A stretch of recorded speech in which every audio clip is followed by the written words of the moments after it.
After a contentious city council vote, Sacramento's minimum wage will go up to $12.50 by the year 2020. So that is $2.50 more than the state minimum wage, which is set to go up to $10 in January. How could this new wage change the business landscape in our region?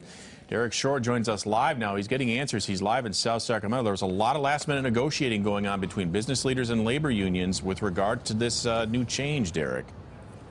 That's right, Sam, and a lot of it has to do with the county and the city. To give you an idea of just how odd the city limits are, we are standing right now on the corner of Fruit Ridge and Franklin at a Valero. We are in the county, but if you look at all of the other corners here, all of those other corners at this intersection are in the city, and that means those businesses will have to pay a higher minimum wage.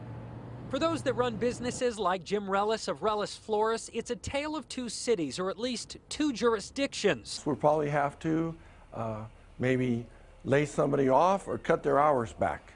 Relles, in the heart of Sacramento, will be required to steadily increase his minimum wage for his employees to $12.50 an hour by the year 2020. The lower paid people are going to get a raise, and then the rest of the staff is going to feel like they want a raise. I'm not sure I'm going to be able to do that to absorb the costs.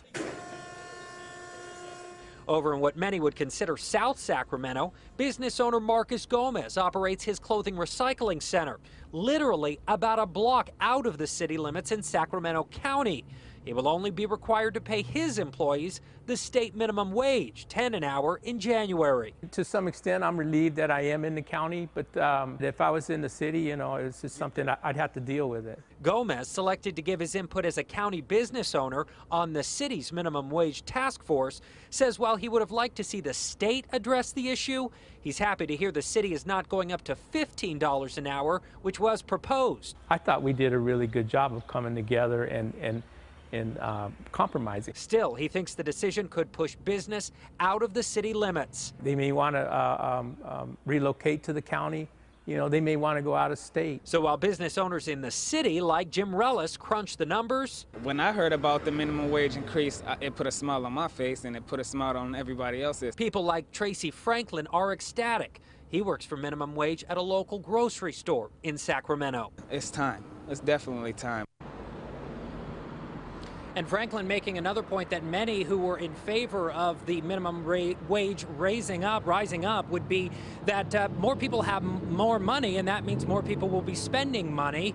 Both of those business owners I spoke to say they really strive at really paying their employees more than minimum wage, but some they have to, and this could affect them. Yeah, it could be interesting to see what happens with this. A contentious debate last night at City Council, that's for sure. Derek Shore live in Sacramento. Derek, thank you. We wanted to break this down for you, let you know exactly what this means for you. So take a look at what minimum wage is right now. Let's break it down by the week for you. $286.13 per week. This is after taxes, so keep that in mind, okay? That per month, that's $1,144.52 per month. $13,734.24 per year. This is all after taxes right now. So we want to take a look at what this means for 2020. After taxes, $388.54 per week, $1,554.16 per month, and that equals out to about $18,649.92 per year. That's for the year 2020 when this thing goes on up. Sam?